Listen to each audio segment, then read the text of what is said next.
Right, okay, back to the build again. Here we go. My best job in the world, electrics. Hate electrics, but anyway, it's got to be done. So on this one, we've had a lot of add-ons. So when we took it apart, there was a lot of add-ons like immobilisers, alarms and stuff like that. So what we're going to do now is we're going to get rid of all of that stuff because it was all put on with stupid clips and stuff, which is the wrong way of doing things. So what we're going to do is take it all away from the original harness, wiring harness, have a look at the wiring harness, make sure that's all in good order, put that all back together, and then if we want to add an alarm or something like that later on down the road, we'll make sure that we put it into the system correctly, using the correct joints, a bit of solder, a bit of heat shrink and stuff like that.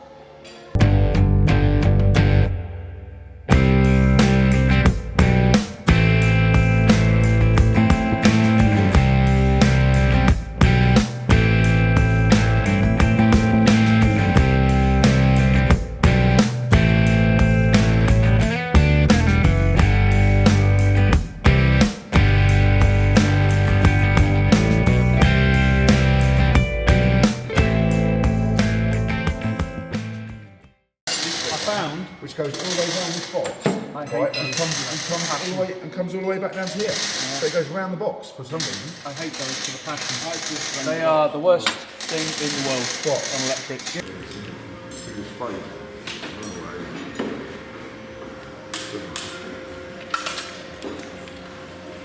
That's that goes down to the back balloon. Yeah. And it goes. This one out comes over here somewhere.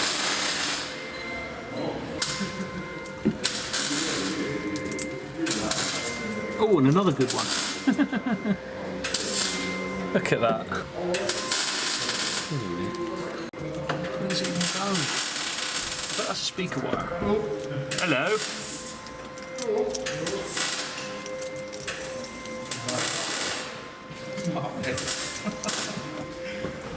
Take that off there then, for now. Oh well, the stereo wasn't going to work anyway. Speaker wise.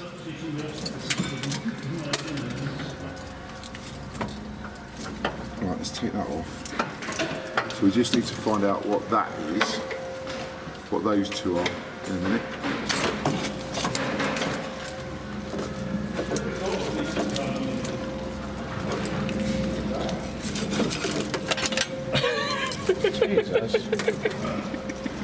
So after about an hour of going through the loom, Stu and I have, we think, removed about 90% of the extra wiring that didn't come from Land Rover. So what used to be popular with these was people would add spotlights, immobilisers, bigger stereos, nicer stereos, because when this was made, you used to have tape players, not CD players, and people would want like multi-CD changes, that kind of thing, and Defenders have never really had like much in the way of speakers in these things because they're a bit agricultural, so there's a lot of extra speaker wires, that kind of thing.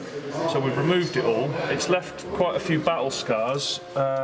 We've got sort of odd little bits, to try and find you a good one, where people have wired in by soldering onto the wire and adding their wire from here to whatever it is that they wanted to do. So we're going to have to go around and tape all of these little bits and pieces up just so that they don't create electrical shorts inside the dash, because obviously where we're going to spend a lot of time off-roading, wires will rub together, positives, we don't want them touching negatives because you'll go over a bump and it will just start sparking and could potentially start a wiring fire.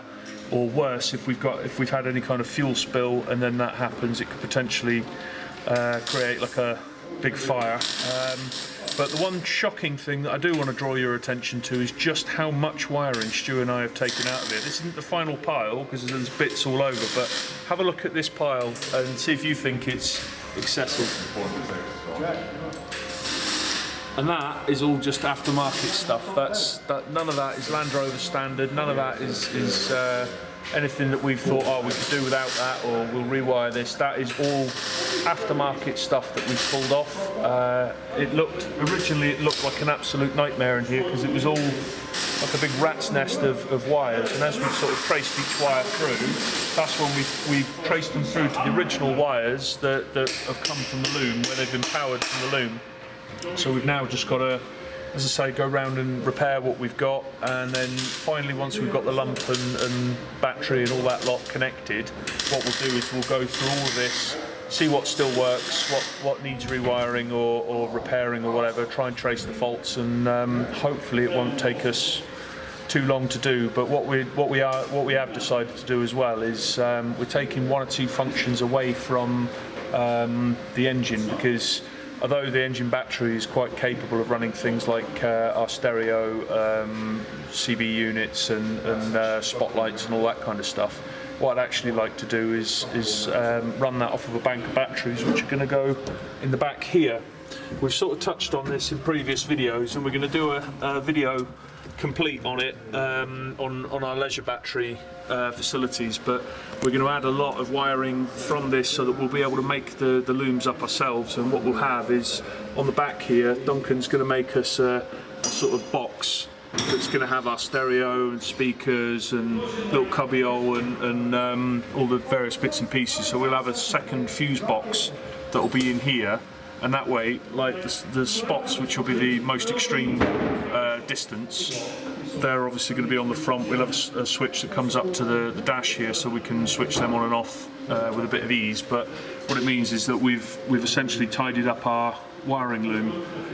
So fingers crossed, you'll see a future video when we're wiring all this in. So a great example of wiring and how people do it. So if you look at the original loom, here's your headlight connector, and here is your indicator and side light connectors and your repeater. So what someone's done is they've put one of these horrible connectors, connected this red wire up into that relay, and then they've added all of this wiring to the system. And that'll be for the spotlights. And that'll be maybe for spotlights or something like that. That's what it's got to be. Yeah. Come on a relay off of there. So this is the sort of thing we're doing. So this is what we're going to take out now. So we'll take all that lot out, make it back to a good wiring loom, and then if we need to add on, we'll do it properly in the right manner without using silly connectors like that.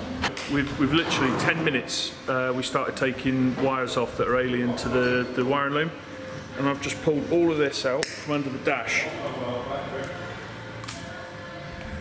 Absolutely useless. It's everywhere, and we're now at the spot where we're dealing with somebody else's cowboy wiring, and we're doing best guess at the minute, trying to trace the circuits through. But what will happen is ultimately this will end up in a bit of snagging once we've got the engine, the battery, and a lot of the components in, like the headlights and repeaters and that, as Stu says. We're now going to have to do a lot more fault finding because we've taken some of this stuff off and it's been quite fast. So look forward to that in a future video. Please like, share and subscribe to our YouTube channel, and follow us on Facebook and on Twitter at VIA Charity.